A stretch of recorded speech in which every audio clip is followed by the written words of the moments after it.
Rubata 48 anni fa dalla chiesa di San Zenone degli Ezzelini, oggi la pala della Madonna del Carmine è tornata nella Marca trevigiana. Si tratta di un'opera del 1725 attribuita a Bartolomeo Literini, pittore veneziano, recuperata grazie all'attenta attività del Nucleo Tutela Patrimonio Culturale dei Carabinieri di Venezia e consegnata alla diocesi di Treviso. L'abbiamo trovata con un monitoraggio del web, del mercato sul web, quindi abbiamo identificato questo oggetto d'arte sacra, ci ha insospettito perché è particolarmente tutelato il bene ecclesiastico, abbiamo verificato l'immagine in banca dati, ci ha dato subito dei match positivi. Identificata in maniera certa, l'opera è stata poi analizzata anche dalla sovrintendenza che ha certificato l'autenticità della pala. Era in possesso di un antiquario che l'aveva appena venduta ad un acquirente a Roma dove è stata sequestrata. Siamo davvero fieri di aver potuto partecipare a questo momento proprio nella giornata in cui celebriamo la Virgo Fidelis, a cui tutti noi carabinieri siamo particolarmente devoti.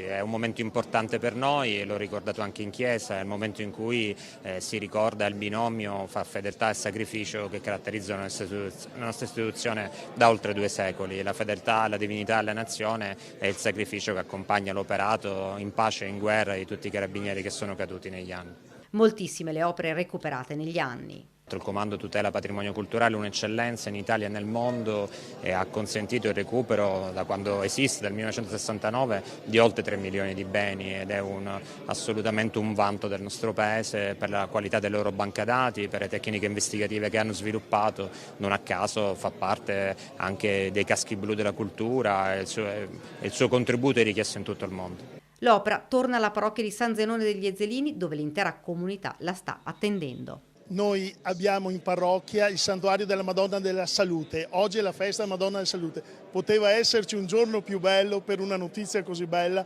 Questa sera quando ritornerà a casa il quadro le campane suoneranno a festa e sarà una gioia immensa. Come dicevo prima, è la Madonna del Carmine.